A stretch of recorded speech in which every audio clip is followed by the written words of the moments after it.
Welcome to Transformative Principal, where I help you stop putting out fires and start leading. I'm your host, Jethro Jones. You can follow me on Twitter at Jethro Jones.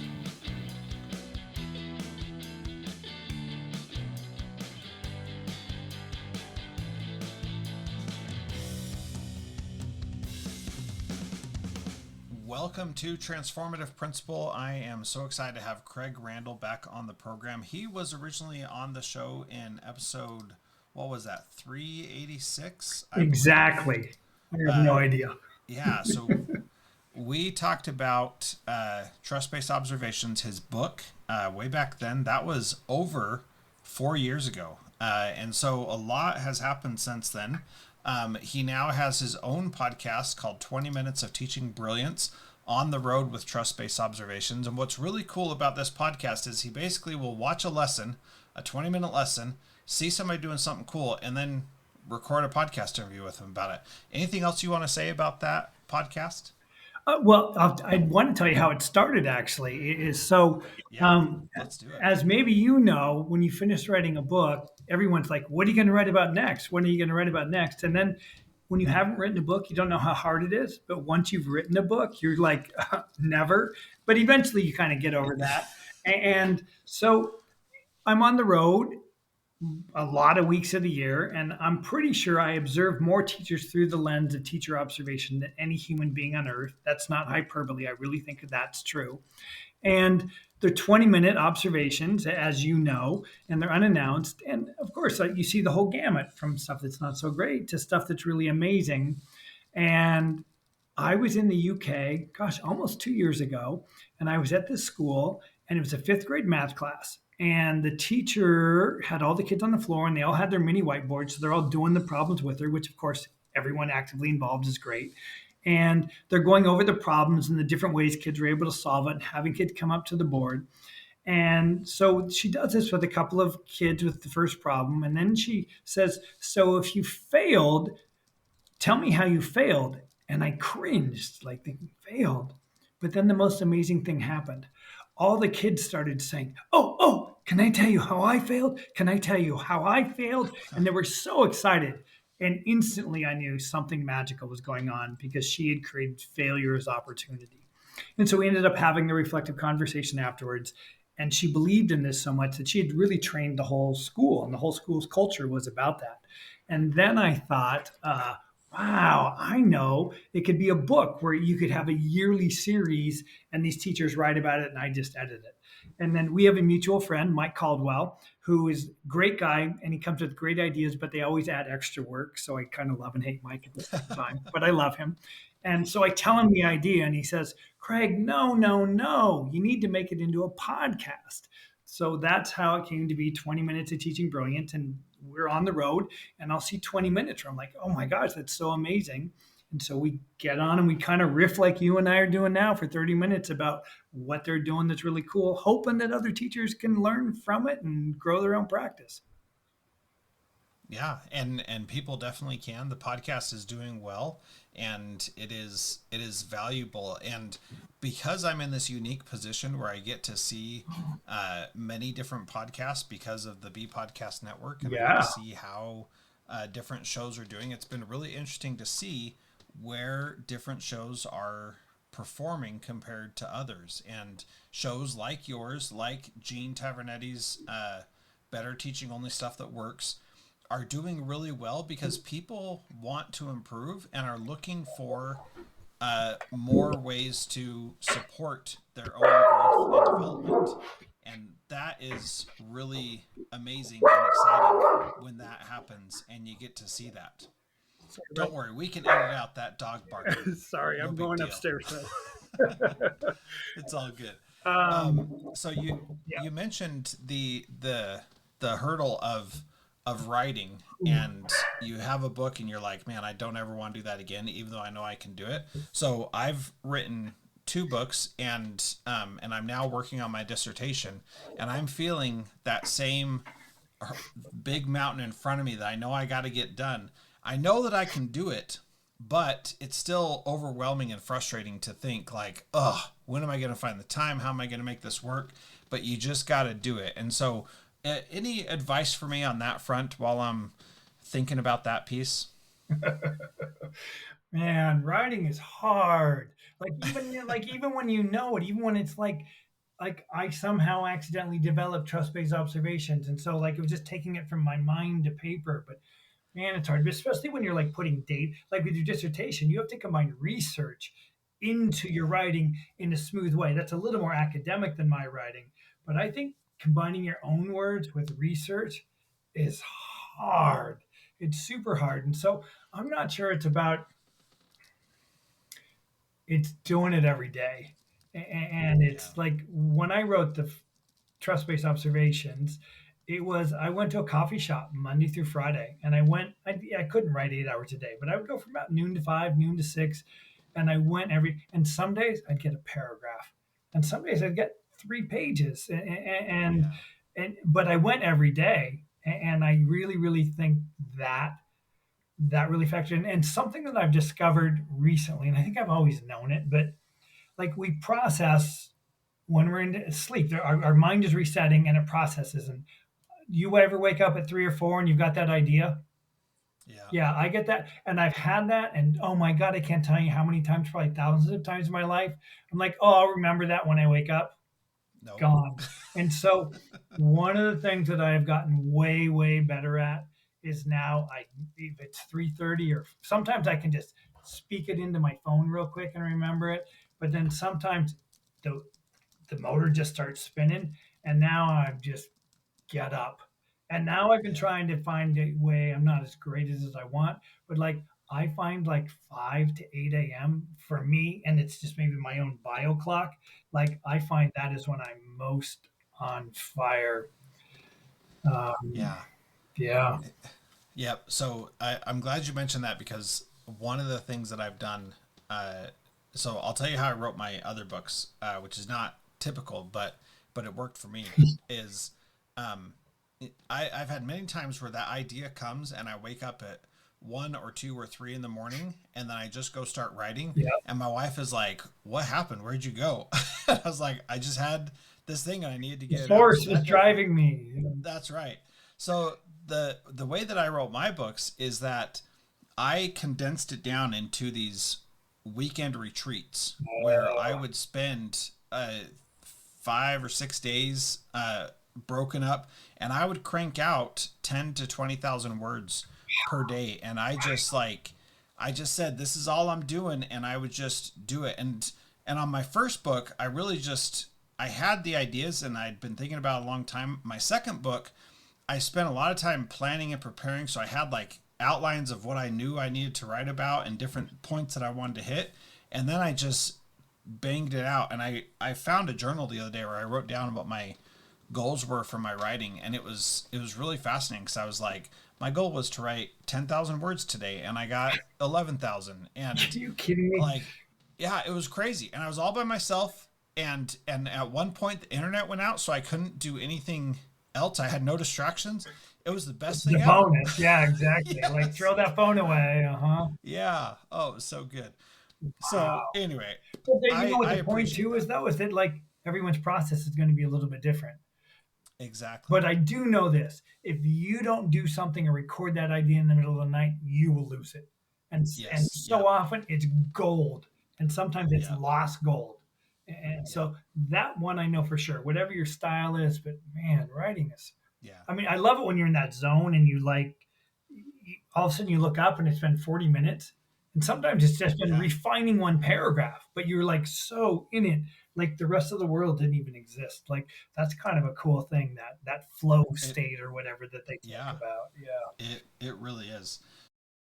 So let's talk a little bit about how trust-based observations has evolved over Man, time because you wrote the book, you got it out there, and now you've spent the last 4 years talking about it all the time, training. implementing it, training other people to train others. Like, Yeah. so what have been the big changes, the evolution that you've seen? So look, it was before it was I learned what I learned from my professor at Western Washington University, my mentor, my dear friend Warren Aller, and it evolved from that. Not even necessarily, no, not even necessarily. I didn't know I was creating anything. It just I was just working on it and just kept changing and growing and changing and growing.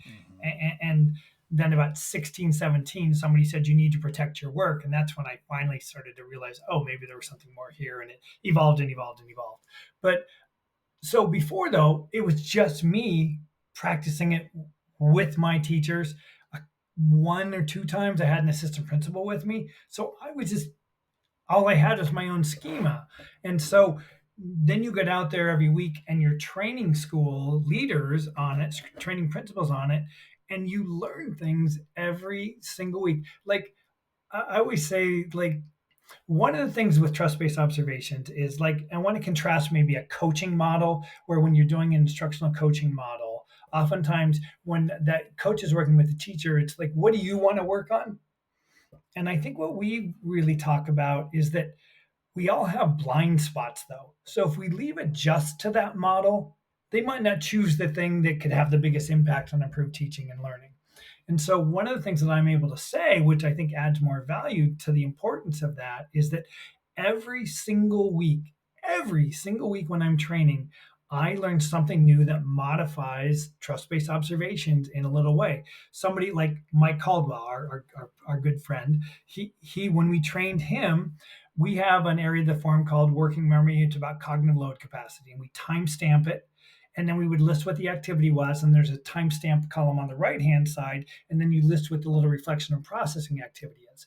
We also have something called the learning principles pyramid, which is a variant of that old fashioned percentage that you retain of information, but we've modernized it to be much more accurate. And Mike said, Craig, why don't you put those 8 areas that are on that up in that section too? So you're labeling what kind of work is going on in there. And like, this is just one example, but adding that section to that has made an enormous difference, because now what we do at the pyramid at the bottom, we cumulatively add the activities, the ones that are the active. We call it the power trio.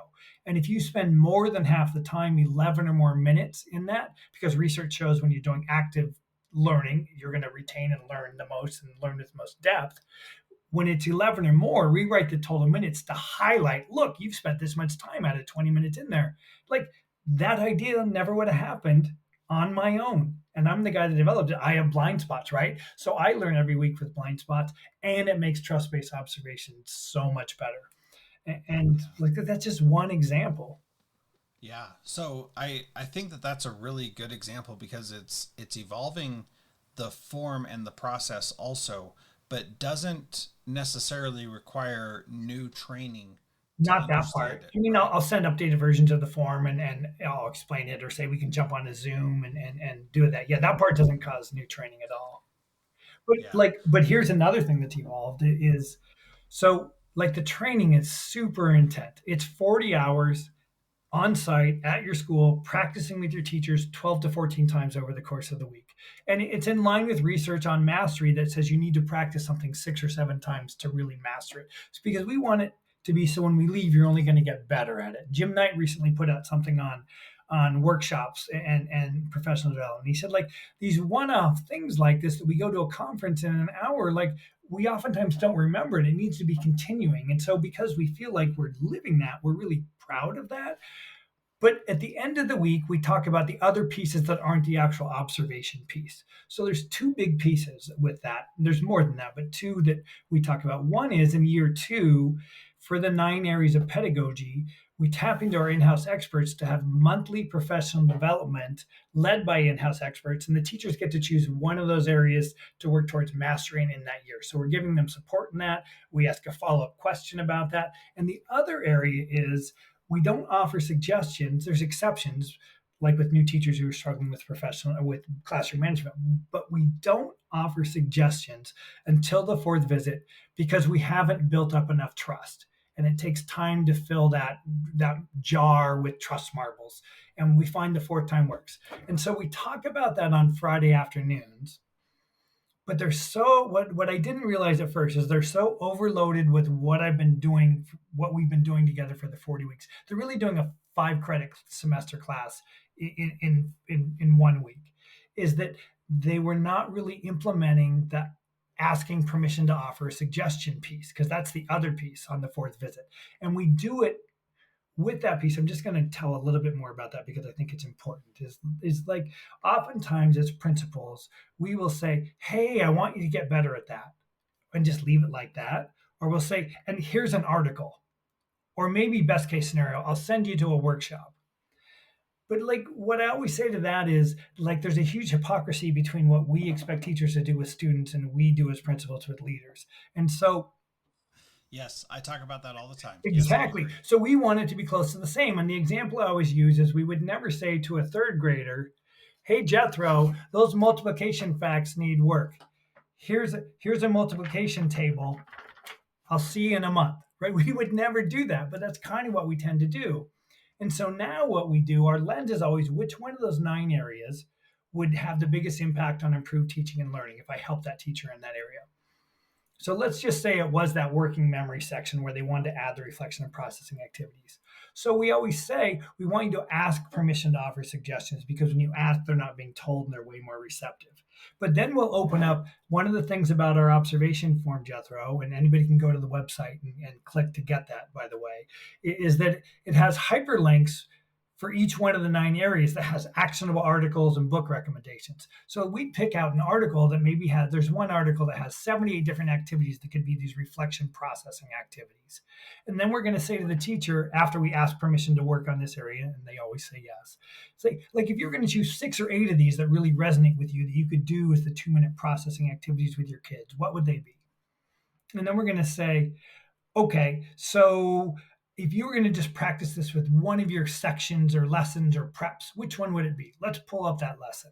Okay, so let's say they're 10th graders and their cognitive load capacity is 10 minutes. Where do you think there's natural breaks in there where we could add those reflection processing activities? So out of these 6 or 8 that you highlighted, which one would you want to do here? Which one there? And then we say, great. So let's do this tomorrow. There's 4 ways we can do it. One, I can model it. Two, we can co-teach it. Three, you can do it and I can give you feedback, either directed feedback in the moment or wait till afterwards. Or four, you can do it on your own and tell me about it later. But if you do it on your own and it doesn't go the way you want, sometimes called that implementation dip, you got to come get me because you know I'm going to be back in a month. And then we go the next day, we observe them again or do whichever one of the ones they want me to do. Then we have another reflective conversation where we ask 3 questions: how to go with the new strategy, what would you like to keep working on, and this is the most important one, what can I do to support you to make sure that's built into your practice by the next time I see you down month down the road. So we tell our trainees that on Friday afternoon, but they're so overloaded with what we've been practicing all week, it's not manifesting. So another example of a change is now we've added a part 2 training where we come back in for 2 or 3 days because you don't need to build mastery of doing it over and over again, but you want to practice a couple times. And we go and do that. Like that's another example of like how trust-based observations has evolved over the 4 years of where I just didn't know ahead of time and we just learn and keep changing. Yeah, that's really fascinating, and it's good that it is built from the beginning to be fluid and evolving, and that it's not like, well, we did the research on it, and this is the only way to do it, and it has to be done with fidelity, and if it's not, then you can kiss any gains goodbye, which drives me nuts. So what I'm curious about though is what has not evolved. What did you start with where you're like, man, that was so solid.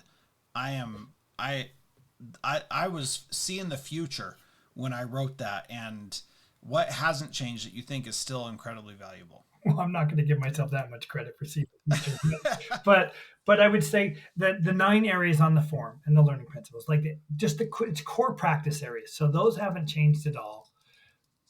But I think the other thing really is that it is about relational trust.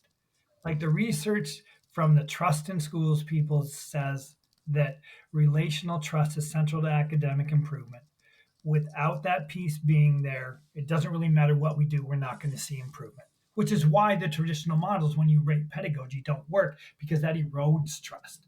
And it actually, I've read a lot more research on how it causes harm. And actually, this is the most frightening thing to me, besides increasing teacher dissatisfaction, is it decreases teachers' sense of self efficacy. So, like, I'm really lucky. Hattie's endorsed trust based observations and says TBO, as we call it, is collective teacher efficacy in action. How can I do collective teacher efficacy in action when the way I'm doing observations is lowering self efficacy? So, to your point, we have to work to build trust. And it sounds counterintuitive to have that reflective conversation to an observation be the place that you do it. But when you transform the way you do it, when you make it about sharing strengths, when you make it about asking them questions about practice that says, I value you and what you have to say, like the core of what trust based observations is in terms of that, and that it takes time and we have to diligently continually work on that because relationships only get better or worse. And so that is the core, and without that, all the other stuff that we're talking about, it'd just be like the others and not improving practice. Hmm. Yeah. Oh, that's good. You talked about trust as either growing or dying or something like that. You said something like that. Um, One of the aspects of my dissertation that I'm working on is how organic skills are developed through the work that I do with principals through my coaching and Yeah. mastermind. And or I'm calling them organic skills because they're skills that are either growing or dying, and they're not like these uh, these mechanistic skills where they are specific, like you can or can't do this. Yeah. And I would say like knowing how to teach these 9 areas of pedagogy is the mechanistic Yeah. skill of I mean, you we know can how to grow do it at or it, you but don't. yeah, for sure. Yeah. So, but then the organic skill is knowing when to choose which one of those pedagogical approaches is going to be best for your class, for your individual student. But then that development of trust is also an organic skill that you have to work on continually, and that it doesn't like, you don't get to a point where you're like, okay, I trust that person, and then you never have to work on it again. That doesn't happen. And the closest we get to that is something like, my spouse or my kids or my parents, where we've been together for our whole entire lives, and so I know that I can trust them to a certain extent. But even then, like sometimes there's falling out and stuff like that. So it's not like it's perfect, and it's always growing and evolving, and it's so hard to put your finger on it. But when it's there, you can really tell, and when it's not, you can really tell. And one of the things that, for the whole point of this, is I had when I was a principal myself, I was doing the Danielson observation Yeah. approach,